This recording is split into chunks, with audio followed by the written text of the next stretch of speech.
Assalamualaikum warahmatullahi wabarakatuh. Perkenalkan, nama saya Ruhul Ikram dengan NIM 1722142 dari kelas 17 6A27.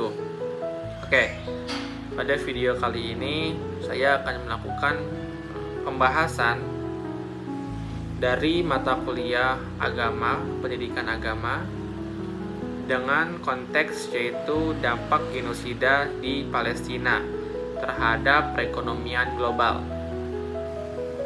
Simple saja, nanti yang akan kita bahas itu salah satu konfliknya antara Israel dan Palestina. Nah, konflik ini sudah menewaskan banyak banget korban ya, bahkan sampai puluhan ribu korban yang sudah tewas, dan akibat banyaknya korban yang berjatuhan ini itu berdampak pada ekonomi global, terutama nanti yang akan lebih berdampak itu di harga minyaknya dan juga keuangan pasarnya.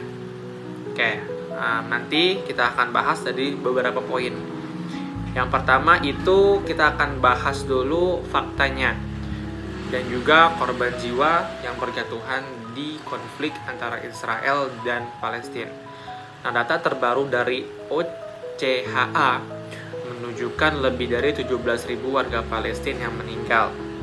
Sedangkan korban jiwa di pihak Israel sudah menembus di angka 1.000 jiwa. Ini sangat berbanding jauh sekali ya. Angka yang sudah sangat mengerikan banget. Nah, konflik ini tuh belum menunjukkan tanda-tanda keredaan. Bahkan yang tadinya kemarin sempat terjadi gencatan senjata, ternyata sekarang itu berakhir lagi gencatan senjatanya. Nah, serangan ini itu demi serangan menjadi semakin intens dan bahkan menjadi semakin parah ya. Dan bahkan hingga saat ini warga sipil dan anak-anak kecil pun ikut menjadi korbannya.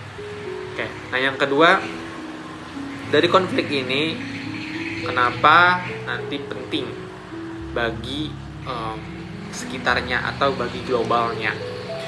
Nah, kenapa seolah-olah masalah lokal ini antara Israel dan Palestina itu menjadi topik global? Nah, karena wilayah konfliknya sendiri itu adalah tempat produksi minyak di dunia ya.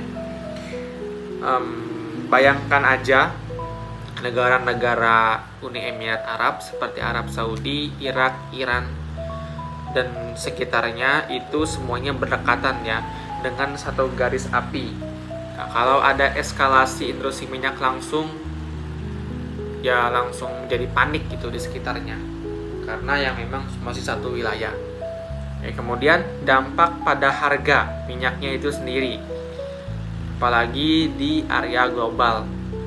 Nah, sejak akhir Oktober 2023, ketika ketegangan minyaknya itu melonjak, harga minyak itu cenderung naik signifikan. Bahkan Bank Dunia melaporkan komoditasnya naik sebesar 5% pada akhir 2023 kemarin. Nah, terus ini didorong lonjakan harga minyak ini kenapa gitu kan? Kok tiba-tiba naik sampai 5%? Ini disebabkan karena investor dari minyak itu takut akan pasokannya itu terganggu. Nah, terus para investor ini mulai panik dan gelisah. Mereka itu mengkhawatirkan nanti gimana jadinya kalau Selau Hormuz itu ditutup dan kapal tanker nggak bisa lewat di laut Mediterania karena adanya konflik tersebut. Oke, lanjut. Itu ada jalur distribusi krisis. Di sini sebelum mungkin kita masuk ke pembahasan krusialnya, ada yang perlu kita tahu bahwa ada dua jalur krusial. Yang pertama itu Selat Hormuz, jalur utama ekspor minyak Timur Tengah. Kemudian yang kedua itu ada Laut Mediterania. Nah, ini adalah pantai Israel, tepatnya di Lebanon, Mesir. Oke. Nah, gangguan di salah satu rute ini bisa bikin harga minyak dunia bisa melonjak tinggi. Yang salah satunya itu mempengaruhi biaya transportasi, energi, bahkan nanti inflasi di negeri kita. Oke, lanjut. ada implikasi geopolitik dan ekonomi. Nah, tadi kan kita udah bahas tentang ekonomi global berdasarkan harga minyak ya. Sekarang kita berdasarkan geopolitik dan ekonominya. Nah, nggak hanya minyak tadi yang udah aku bahas, konflik ini juga memantik kestabilan geopolitik. Nah, negara tetangga-tetangga itu bisa terseret emosi, terjadinya blokade atau sanksi ekonomi, saling balas. Nah, terus juga nanti bisa bikin iklim investasi global semakin ragu-ragu. Nah, nanti dari pasar saham itu memang sering anjlok tiap ada eskalasi karena investor menyesuaikan portofolio mereka demi menghindari resiko. Nah, jadi tadi geopolitik itu bisa terjadi gangguan iklim, dan juga dari gangguan iklim itu mungkin bisa mempengaruhi ekonomi di sekitar negara yang sedang konflik. Nah, selanjutnya dampak investor dan masyarakat umum. Nah, mungkin ini ya kan menjadi salah satu topik intinya ya. Nah, karena di sini investor di New York atau Tokyo sama cemasnya dengan masyarakat Indonesia yang sehari-hari bergantung pada BBM impor. Nah, dan saat ini harga minyak itu cenderung naik. Harga bensin dan solar di SPBU juga ikut naik juga ya, bahkan hingga terakhir itu di angka 10 ribuan lebih lah.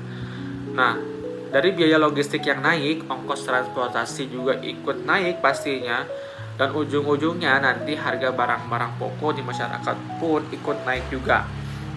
Nah, jadinya ini jadi efek berkelanjutan gitu, efek domino, dan ini berasa banget gitu di negara-negara yang ikut ekonomi global, bahkan sampai di warung-warung kecil pun ikut juga. Nah, terus nanti gimana sih harapan sama solusinya?